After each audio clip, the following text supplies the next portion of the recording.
Selamat datang kembali di Meja Redaksi. April 2026 ini jadi bulan yang sangat berat bagi kelas menengah dan juga masyarakat. Karena adanya tekanan berlapis adalah kenaikan harga serentak yang kita rasakan. Dari mulai LPG non-subsidi naik, harga BBM non-subsidi juga naik, kemudian ada minyak kita atau minyak goreng curah ya, yang lumayan mahal dan langka. Dan yang terakhir ada bahan baku plastik yang juga mulai mahal sehingga berpengaruh ke banyak UMKM alias warteg yang kita makan. Nah, apakah lonjakan harga serentak ini jadi alarm untuk ekonomi kita di tahun ini? Kita akan membahasnya bersama Wakil Pemimpin Redaksi Investor Daily, ada Mbak Wayu Setiawati. Kemudian juga ada News Gathering Manager Berita Satu, ada Mas Cleophas Clewen. Selamat siang. Selamat siang. Selamat. Kita ketemu lagi untuk membahas ekonomi kita yang bergejolak nih di Indonesia. Nggak ada habis-habisnya ya, udah 2026, masih bulan April. Tapi sudah banyak guncangan kayaknya, dar-der-dor kan. Ya? Nah, sayangnya tuh kuartal 1 ini cukup berat ya untuk ekonomi kita ya. Untuk ya sebenarnya ekonomi sosial semua cukup berat keadaannya, apalagi ada penyesuaian harga, banyak komoditas serentak. Nah, apakah ini bisa jadi sinyal bahwa memang tekanan ekonomi Indonesia itu bisa jadi lebih besar ke depannya atau seperti apa nih? Nah, aku dari Mbak Wahyu dulu deh. Kan mungkin Investor Daily akan membahas nih soal tekanan-tekanan ekonomi yang akan terjadi misalnya. Apakah si penyesuaian harga ini sudah cukup jadi sinyal bahwa keadaan ekonomi Indonesia itu cukup mengkhawatirkan ke depan?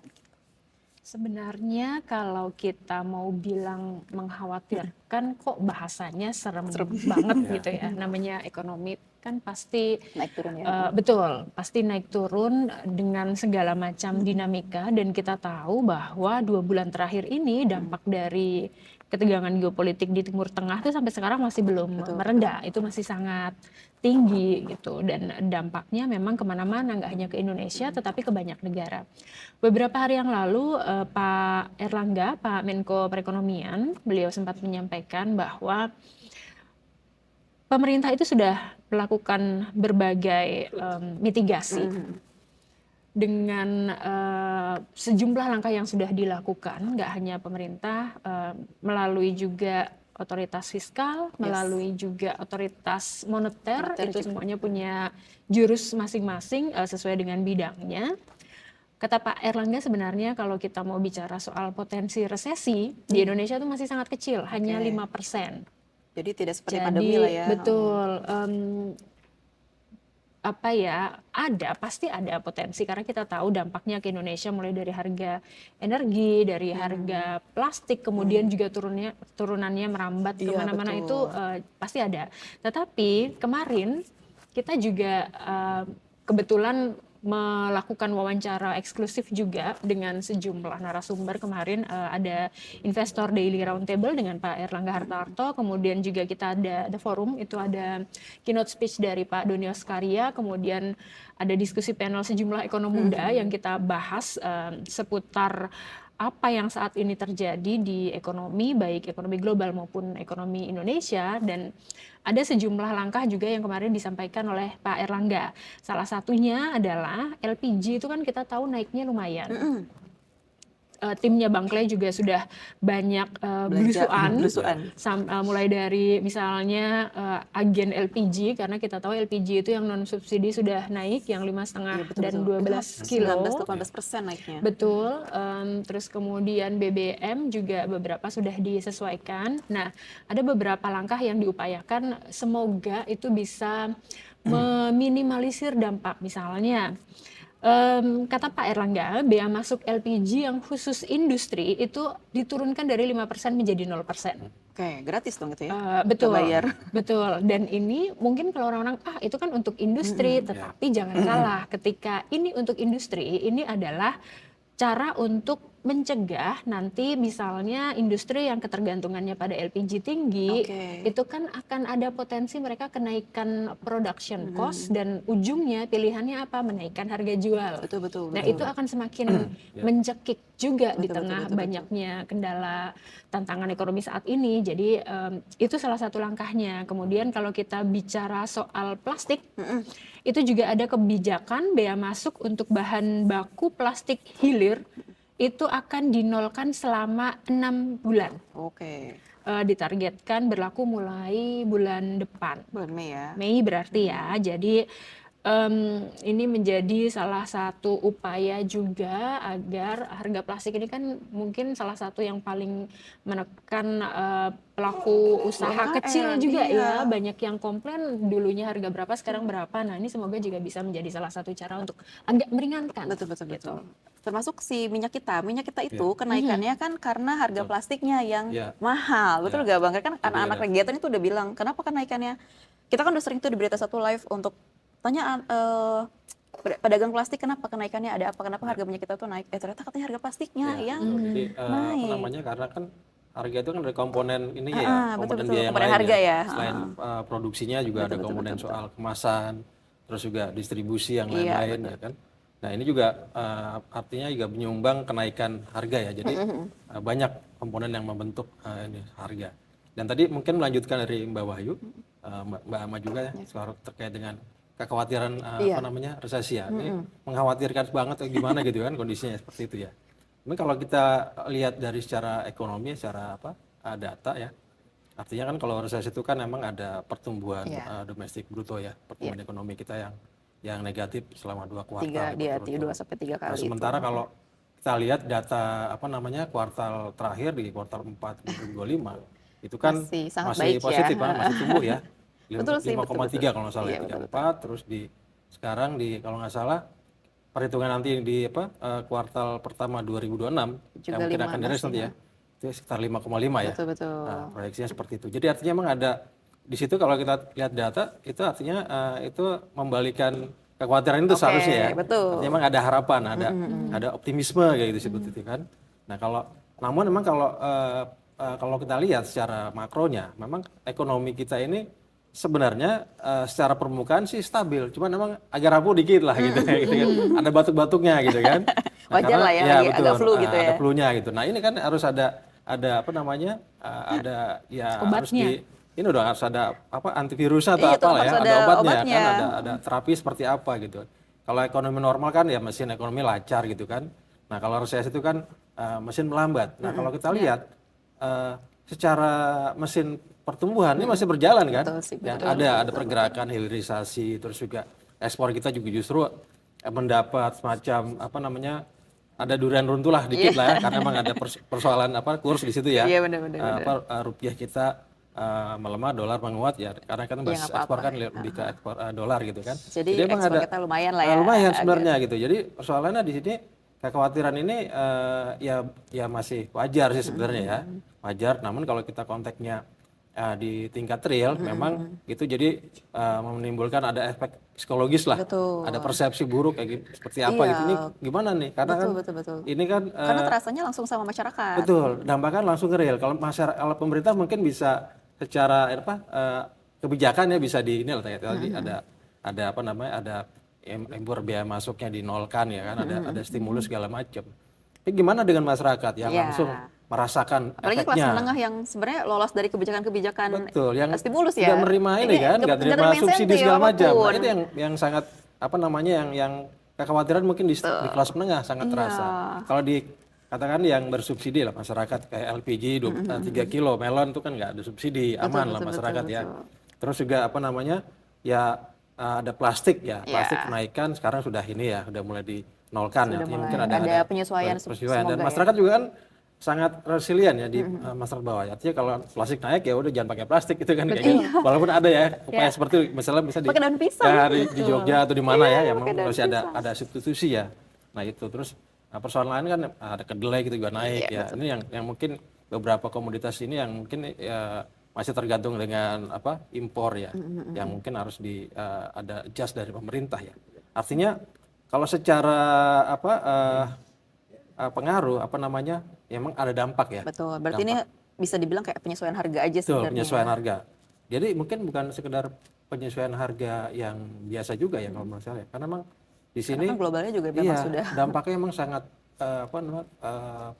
kerasa banget karena memang ada gangguan rantai pasok kan. Nah, itu yang yang sangat menekan. Jadi faktor eksternal ini memang sangat kuat. Iya, karena Indonesia, walaupun Indonesia Betul. sebenarnya secara fundamental udah Betul, sangat makanya. kuat ya, cuman memang pasti Secara ada domestik sih sedikit lumayan ya kita ya. Tapi memang yang tekanan eksternal ini yang akhirnya membalikkan emang semua terlalu ini. dar-dar sih Dahsyat gitu eksternalnya ya, dahsyat banget. Jadi akhirnya Indonesia pun walaupun yang secara domestik fundamentalnya kuat, semua pemerintah selalu bilang fundamental kita lebih kuat dari negara-negara lain gitu, tetap akan ada dampaknya, akan terasa ke masyarakat terutama gitu ya. Betul, Termasuk potensi dampaknya itu ke inflasi. Ya. Karena kan kenaikan harga ini sebenarnya ya kita pernah bahas ya Mbak Wahyu, inflasi naik itu sebenarnya it's okay. Hanya Asal harus ada koridornya. koridornya. Masalahnya ini koridornya kemarin aja hampir lumayan agak yang tahunannya agak lumayan bikin deg-degan lah, walaupun masih dibilang BPS, dibilang cuma pemerintah juga aman, itu bukan masih termasuk yang terkendali gitu. Tapi kalau misalnya kita bahas, kalau misalnya memang kenaikan harga plastik, LPG non subsidi dan segala macam yang dikonsumsi kelas menengah ini terus berkepanjangan, potensi ke inflasi dan ke daya beli itu akan seperti apa nih? Misalnya kayak proyeksi dari mungkin para ekonom yang sempat diwawancara atau apa gitu, ada nggak Mbak Wahyu kalau di Investor Daily? Sambil paralel aku coba cek lagi untuk memastikan data ya, data angka inflasi kita, karena memang di Februari itu sempat angkanya agak mengejutkan, sudah 4, tetapi per Maret itu sebenarnya angkanya Kalau bulanan sih sudah betul. ini. Secara year on year juga di Maret itu sudah 3, sebenarnya sudah enggak 3,48. Iya betul, sudah nggak sampai 4 lagi karena di Februari itu 4 dan kita agak sudah hampir 5 gitu. Jadi di Maret itu sebenarnya sudah lumayan agak terjaga lah ya gitu. Sudah on track ya? Iya, sudah on track. Jadi kemarin mungkin recap sedikit lagi, kemarin itu Pak Doni Oskaria ketika menyampaikan paparan saat kita ada forum, sebelum ada diskusi itu, beliau menyampaikan ada namanya 4 pilar strategis yang diidentifikasi oleh Danantara yang bisa menjadi dasar dari pembangunan berkelanjutan. Ketahanan pangan, ketahanan energi, ketahanan SDM, yang kemudian itu semuanya akan menujunya adalah ketahanan ekonomi.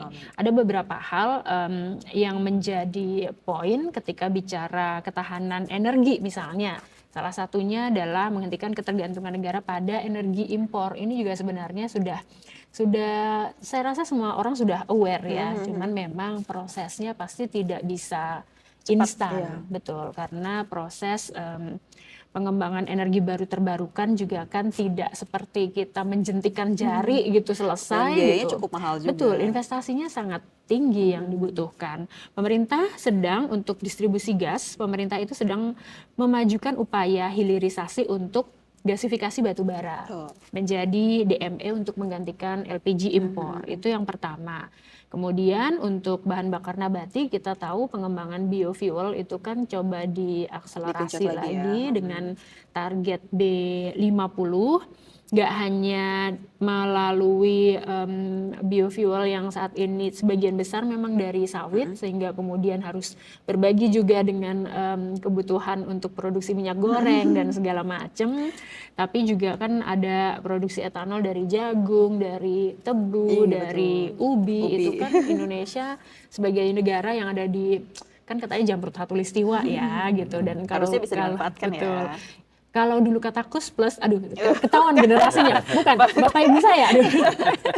Kalau dulu kata KUS plus kan katanya tanam tongkat pun akan jadi tanaman, gitu. Betul. Jadi ketika itu potensinya sebenarnya sangat besar gitu. Terus kemudian juga meningkatkan cadangan nasional. Ini yang juga menjadi salah satu target, karena saat ini kan kita hanya bisa menyiapkan cadangan untuk keamanan itu kan hanya kisarannya 20-an hari lebih ya, 21, 28, 29, 22 gitu. Dan itu pas awal harga naik sangat signifikan karena perang, itu sudah menjadi salah satu Concern hal ya. yang menjadi concern dari pemerintah, disampaikan oleh Menteri SDM. Nah, ini kemudian harus dikejar lagi melalui pembangunan fasilitas oil storage yang baru, terus kemudian juga pengembangan untuk kilang minyak kita. Ya. Kita kan punya ada beberapa kilang minyak yang di beberapa Iya, daerah betul-betul. ya, di Kemarin ada penemuan Cilacap. kemarin itu. Betul, Kemarin kan Menteri penemuan SDM gas baru ya. penemuan cadangan minyak ya, pas cadangan minyak cadangan di minyak apa? di apa sih daerah Jawa sana, apa bukan ya? Kutai, daerah ya, Kutai. Kemarin menemukan Kutai lagi. Semoga sih bisa Besar ya. jadi. Tapi itu kan memang eksplorasinya cukup Ya, makan waktu masih ada lama makan waktu jadi, ya. Tapi semoga ada harapan gara-gara potensi ada ya, itu ya, potensi. gitu. Itu baru potensi karena pun untuk pengembangannya juga pasti akan butuh waktu Iya, dan betul. butuh investasi. Yang sudah ada kilang minyak Cilacap, Balong. sumur-sumur tua itu kan ada namanya oil enhanced recovery misalnya, itu juga Ya, ya, terus betul. dilakukan gitu. Itu yang kemudian coba dikejar saat ini. Sebenarnya nggak hanya dikejar ya, tetapi benar-benar butuh komitmen dari semua pihak. Pemerintah misalnya melalui Menteri SDM, melalui Menko Perekonomian, melalui Menteri Keuangan, melalui Presiden sendiri Iya, bahkan betul. sudah mengemukakan banyak hal, tetapi eksekusinya ini kan juga tergantung kepada di lapangan koordinasi dengan berbagai pihak nih, agar itu bisa benar-benar dieksekusi sesuai dengan rencana dan juga koridornya. Iya, betul. Tugas redaksi juga mengawasi nanti ke pemerintah ya, sampai mana Betul, nih eksekusi betul, yang dilakukan betul. titah-titah Pak Prabowo ini gitu kan. Jadi kemudian itu yang menjadi salah satu kunci kalau kita mau bicara soal inflasi, Inflasi, itu betul, dia tadi. Iya. Oke. Tapi emang kalau saya Gimana, tambahkan Bang? soal dampak ya, pasti kalau dampak itu kan sangat Inflasi, daya beli ya. daya beli, inflasi ya, ini kan yang sudah di inilah sudah di map ya. Nah, tapi kan dari beberapa kelompok komoditas tadi kayak gas ya kan, minyak goreng, terus ada lagi apa plastik ya kan. Nah ini yang paling agak dikhawatirkan ya kayak ini ya, misalnya kayak minyak goreng ya, juga LPG, karena itu kan bobotnya tinggi itu ya, bobot Lumayan, untuk inflasi karena itu jadi kebutuhan. Jadi makanya kalau kita lihat ya langkah pemerintah misalnya dengan ya dalam apa namanya akan menurunkan ya atau menolkan ya biaya masuk itu ya cukup, jadi apa namanya langkah yang inilah yang tepat ya untuk bisa menekan harga. Nah persoalan daya beli ini juga perlu ini juga gitu, karena kalau ini tidak dikendalikan itu kan pasti dampaknya akan berantai ya. Nah daya beli ini kan artinya kalau tidak segera ada semacam treatment gitu kan, ya misalnya kayak dampak kemana, misalnya kan ke UMKM ya Iya, kan, betul. karena pasti UMKM kan jadi ini soko guru ekonomi kita ya, makanya jadi Penyelamat fondasi lah, ya, Penyelamat penyangga loh gitu itu, kan, mesin kita juga, betul, mesin karena kan pertumbuhan. gini ya, itu kan juga ada mereka banyak kan juga UMKM itu kan ada rumah tangga ya kan, yang punya di situ ya berekonomi ya, kegiatan ekonomi berproduksi gitu. Nah ini pasti kan akan pengaruhi misalnya nilai jual segala macam, pendapatan. Kalau misalnya harga ini aja lah katakanlah minyak atau kedelai misalnya ya, kedelai juga kan Oh iya, naik kedelai ya, juga itu. naik, betul. Kalau misalnya tidak segera diambil ya Apalagi langkah kita cepat, termasuk pasti yang akan. tinggi konsumsi tempenya Nah nih. itu dia, kita kan siapa nggak makan tempe gitu Iya, kan, di Indonesia. konsumsi tempe. Nah ini juga kan kecil ya, juga. katakanlah cuma tempe, tapi itu kan pasti Tidak, konsumsi jadi kita tuh bobot besar. inflasi besar, konsumsi di situ kan, kalau emang tidak segera disesuaikan. Nah emang jadi harusnya emang hal-hal yang kecil ini jangan sampai luput dari perhatian pemerintah ya. Jadi karena memang sektor ini kan jadi, karena kita gini kan kontribusi pertumbuhan kita kan masih digerakkan oleh konsumsi ya kan, hampir 54% sekarang gitu kan. Kedua mungkin ada investasi ya kan, dan ada ekspor ekspor juga. segala macam. Nah artinya kekuatan domestik ini harus dijaga gitu kan, makanya inflasi sangat penting ya. Artinya memang ini jadi sangat sensitif ya nilai pengaruhnya, dampaknya. Jadi kalau ini bisa dikatakan dikalkulasi dampak segala macam dan segera ini mungkin ya tadi itu ancaman yang katakan ada resesi segala macam ya bisa Itu harusnya jauh ya. bisa dijawab lah di situ pemerintah ya, bisa menjawab itu dengan cara ya langsung lah turun, langsung melakukan intervensi langsung ke pasar gitu kan, ya nggak apa-apa gitu kan, asalkan stabil dulu gitu kan. Karena kalau kita melihat sekarang kondisi sekarang kan semua kan masih melihat ke Selat Hormuz ya, ada perang Iran dengan Amerika dan koalisi Israel. Nah, itu kan geopolitik ya. Kita nggak bisa tebak juga. Nah kita kan kita kan pondasi kita kan kondisi kalau dibilang kan 20% ya. Kita hanya tergantung 20% dari apa namanya Sumber minyak di sana ya. arus logistik di sana kan ya. Kayak gitu. Karena kita kan masih punya alternatif lain dari negara yang lain. Nah, harusnya ini kita pengaruhnya nggak seperti Jepang atau negara lain kan sangat apa namanya dominan di situ ya. Harusnya kita bisa lebih ini dong, bisa lebih apa namanya? Lebih dampaknya bisa lebih diminimalisir karena gitu. Jadi nah ini jangan-jangan gini, jangan-jangan kita bisa begini, bisa apa namanya ada kekhawatiran yang berlebihan tuh karena persepsi ya kan? Persepsi yang terlalu berlebihan, overthinking lah kalau bahasa. Iya benar-benar masyarakatnya mungkin overthinking gitu. Tapi jadi orang akhirnya tadinya nggak beli, jadi pada panik ya. Plastik aja kain.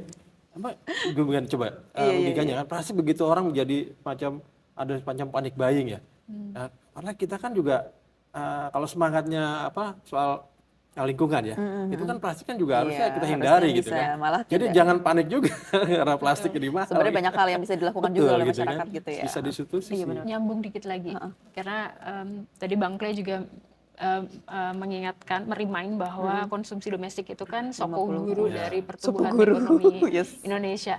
Kemarin ada beberapa hal juga yang menarik saat diskusi di Investor Daily Roundtable bahwa di kuartal 1 penerimaan negara itu naiknya 10,5%. Nah itu kemudian oleh pemerintah menjadi salah satu modal untuk mereka bisa mengoptimalkan jaring pengaman sosial. Kita punya beberapa program di Perlinsos lah ya, PKH, bantuan sembako dan segala macam. Itu yang pertama. Kemudian bantuan pangan dan PKH itu akan terus digelontorkan untuk menjaga inflasi. Nah, yang menjadi sasaran adalah masyarakat di desil 1 sampai desil 6. Selama ini kan yang menjadi fokus 1 sampai 4. Betul, 40% terbawah ini yang menjadi fokus utama untuk program-program perlindungan sosial. Nah, ini sampai desil 6 nih. Jadi diharapkannya adalah betul masyarakat yang sudah di jurang menuju kelas terperosok turun kelas itu semoga bisa menjadi salah satu jaring pengaman, safety net. Nah, tinggal kemudian kuncinya adalah pendataan yang akurat. Siapa yang berhak menerima di desil 1 sampai dengan desil 6 dan bagaimana memang itu kemudian ya benar-benar diterima oleh yang berhak, nggak ada disunat sana dipotong sini di sasaran, betul sasaran itu ya dikutip. Masih PR sebenarnya. Nah, betul. Terus juga program magang tuh juga masih ada. Karena kan digitalisasi segala macam tuh belum ini ya. Di kita tuh biaya investasi digitalisasi itu besar-besar, tapi entah kenapa untuk sampai ke implementasinya tuh agak masih banyak PR lah ya. Masih harus banyak yang harus dibereskan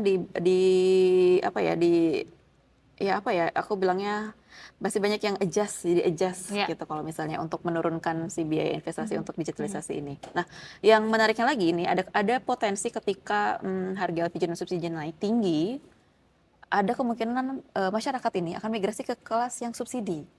Ada kekhawatiran itu nih di masyarakat karena LPG subsidi yang 3 kilo yang gas melon ini juga sepertinya proses distribusinya ini tidak tepat sasaran somehow ya. Kadang masih kita temukan nih di lapangan tidak tepat sasaran. Nah, kalau menurut Bapak gimana dengan adanya potensi migrasi ke gas melon ini, apakah nanti malah non subsidinya nggak laku, gas melonnya malah habis stoknya nih? Akan seperti apa nih kalau Mbak Wahi melihat itu? Soal penggunaan kalau kita bicara LPG itu juga dulu sempat jadi sorotan karena kita ingat bahwa misalnya dulu sempat ramai di internet ada salah satu artis yang sedang masak ternyata kelihatan di dapurnya yang sangat mewah itu gasnya warna hijau gitu. Nah, penertiban untuk siapa yang berhak membeli misalnya kalau di SPBU kan pakai QR code. Nah, LPG itu pakai nggak? Enggak, kayaknya enggak ya. Kayaknya bisa beli ya asal ada ini aja, asal ada uang bisa beli. Betul, apalagi yang di retail. Ya, kalau di agen mungkin masih agak ketat ya. Kalau di agen mungkin bisa lebih diawasi gitu. Tapi kalau sudah masuk ke warung-warung retail itu agak mengkhawatirkan memang. Kalau menghindari migrasi memang PR-nya agak susah ya, karena itu harus dari kesadaran dibalikin. masing-masing ya. Waktu itu sempat ada beberapa pengamat yang kita wawancara nggak lama setelah harga naik di tanggal 18. Sebagian sih tidak terlalu khawatir karena menurut sejumlah pengamat ini sebenarnya yang selama ini mengkonsumsi BBM non subsidi itu sebenarnya ketahanan ekonominya atau misalnya ketahanan finansialnya seharusnya masih cukup kuat. Itu yang disampaikan. Tetapi kemudian ya eksekusinya di lapangan, kenyataannya yang terjadi di lapangan akan seperti apa. Jangka panjangnya sebenarnya lagi-lagi itu dia, ketika ketergantungan kepada gas ini masih belum bisa disubstitusi ke energi yang lain.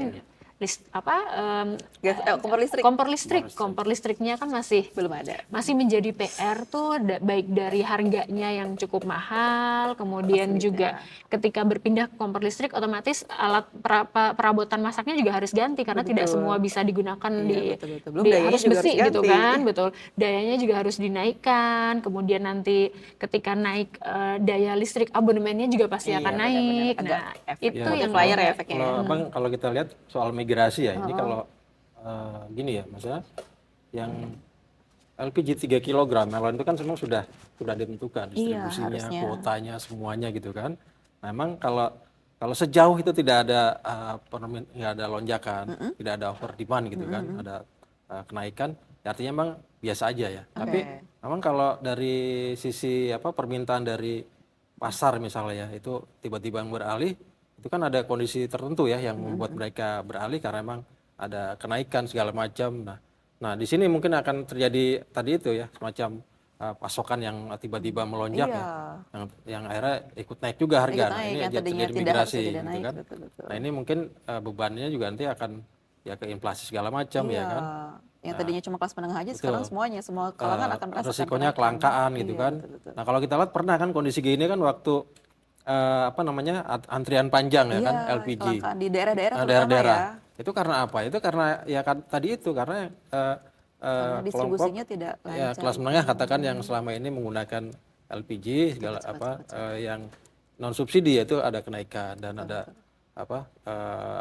permintaan ya mereka ada migrasi lah. Nah itu migrasi sebenarnya kan persoalan ini juga persoalan distribusi ya. Artinya gimana itu bisa tepat sasaran, menjamin tepat Sebenarnya kalau tepat sasaran. juga, kalau kita nggak Betul. bisa beli mah harusnya tidak ada pembelian gitu. Betul, harusnya kan pembeliannya seperti apa dong? Iya. Ya kan harus pakai KTP, ya kan harus pakai Sampai ada basis wacana mau pakai datanya jelas retina gitu kan, itu kayak gitu ya kan, kan ya ya ampun, retina. sampai ada Jadi retina loh gitu. harusnya memang nah ini sebelum kejadian ya harusnya mungkin diperketat lagi ya. Yes. Pemakaian konsumsi BBM subsidi gitu kan. Artinya jangan sampai ini terjadi gitu kan. Ada antrian lagi karena orang antri LPG 3 kg gitu kan. Karena emang tadi itu ada kenaikan yang memang tidak bisa mereka antisipasi gitu loh. Oke, Seperti nah itu. karena ini durasinya udah mau habis nih, sebagai closing statement nih, pertanyaan terakhir, apakah melihat nih dampak-dampak yang kita bahas tadi ya, agak walaupun sebenarnya masih jauh dari resesi dan hal-hal yang mengkhawatirkan, tapi untuk masyarakat kita nih, apakah masih punya ruang bertahan di tengah kenaikan harga yang kemungkinan masih terjadi sampai mungkin beberapa bulan ke depan, karena kan perangnya masih berlanjut nih, gitu. Nah, kira-kira sebagai closing statement juga nih, gimana nih proyeksi dari Mbak Bayu atau Bang Clay juga untuk masyarakat ini ruang bertahannya seluas apa sih atau sesempit apa malah gitu untuk ditahan? Kita tuh saat ini sedang seminggu ke depan ini kan kita penantian menunggu angka pertumbuhan ekonomi yang akan dirilis oleh BPS di awal Mei ya, di tanggal 5 kalau tidak salah, 5 atau 6. Angkanya berapa itu yang kita sedang tunggu, tetapi kalau kita lihat sebenarnya mungkin dampak di kuartal 2 juga yang perlu dicermati. Kalau kita bicara seberapa besar sih resiliensi masyarakat Indonesia, sebenarnya dari dulu masyarakat Indonesia tuh terkenal tahan banting sebenarnya. Jadi lebih kepada ide-ide untuk bertahan itu pasti ada. Survival. Betul. Masyarakat Indonesia tuh Survival instingnya tuh tinggi gitu.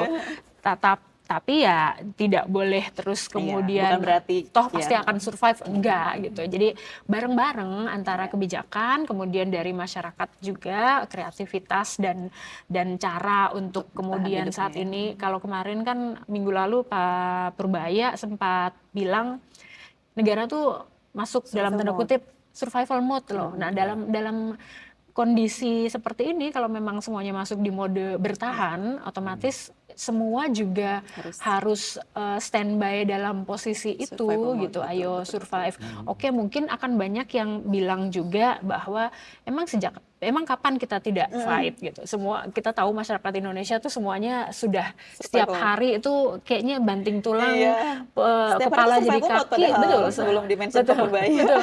Jadi sebenarnya kalau saat ini menurut saya, ayo kita waspada, kita juga artinya mungkin kalau bahasa orang dulu mengetatkan ikat pinggang dalam artian tetap seperti biasa namun enggak yang kayak dulu banget.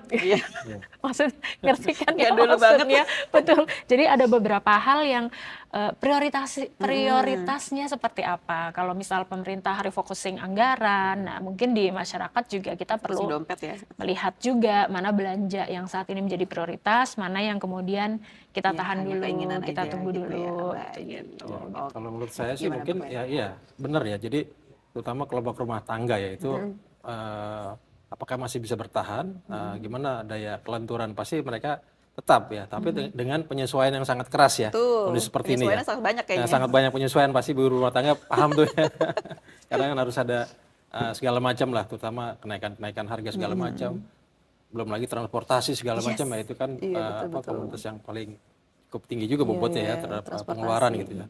Nah jadi emang konsumsinya ya mau nggak mau ya mereka harus fleksibel kan menghemat segala macam ya pengeluaran rumah tangga segala macam ada substitusi yang bisa diganti gitu kan Iya, iya, betul. bisa di apa namanya dihemat dan lain-lain. Dan mungkin dari apa namanya pihak regulasi pemerintah ya sebagai pengambil kebijakan juga pasti perlu ada semacam mitigasi yang perlu dilakukan ya. Mitigasi jangka pendek, jangka menengah, jangka panjang misalnya gitu kan. Yang pertama mungkin yang jangka pendek pastilah stabilisasi pangan ya kan.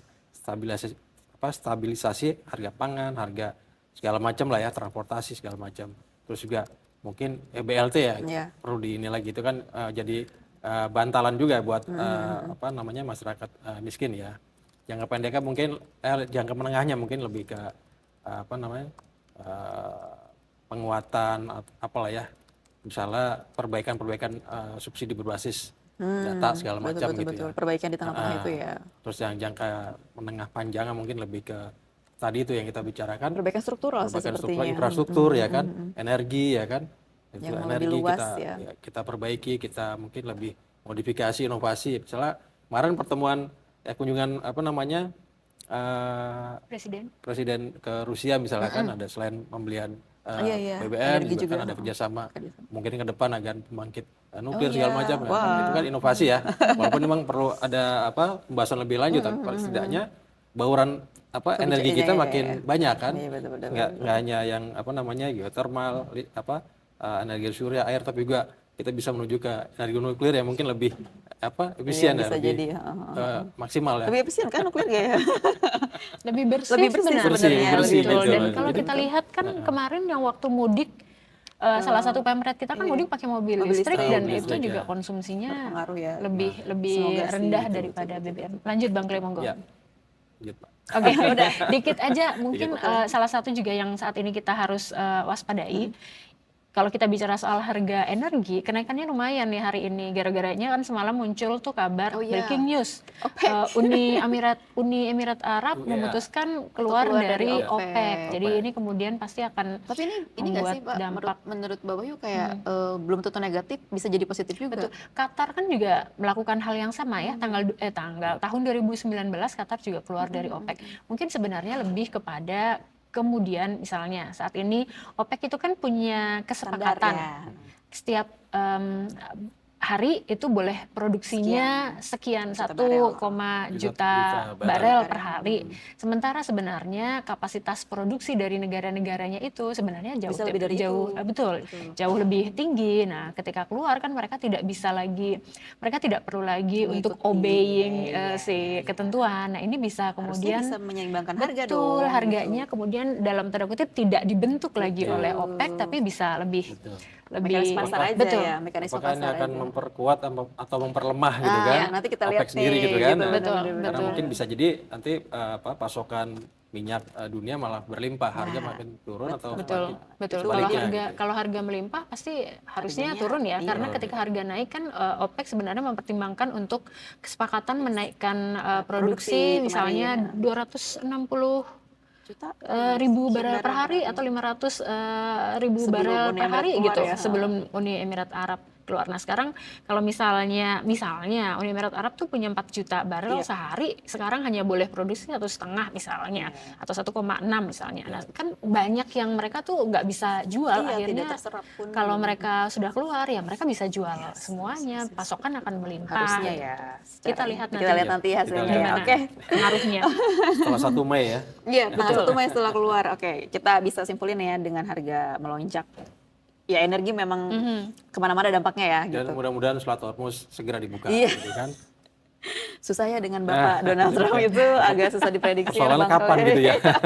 Betul. Tapi kita Karena- harapkan yang terbaik aja betul. sih. Semoga cepat-cepat dibuka sehingga stabilitas ini bisa kembali terbentuk ya. Tidak ada lagi gangguan rantai pasok. segala Sebenarnya nggak akan langsung ya, tapi ya setidaknya itu akan menjadi awal. Yes. Jadi setidaknya karena kan awalnya bergojlok juga gara-gara Selat Hormuz itu ditutup kan sebetulnya gitu. Oke, karena sudah habis durasinya, terima kasih, Terima kasih, Mas Kia, terima kasih Mbak Bayu. Terima kasih, Dan Ama. demikian meja redaksi edisi lonjakan harga serentak alarm ekonomi bergejolak. Sampai jumpa.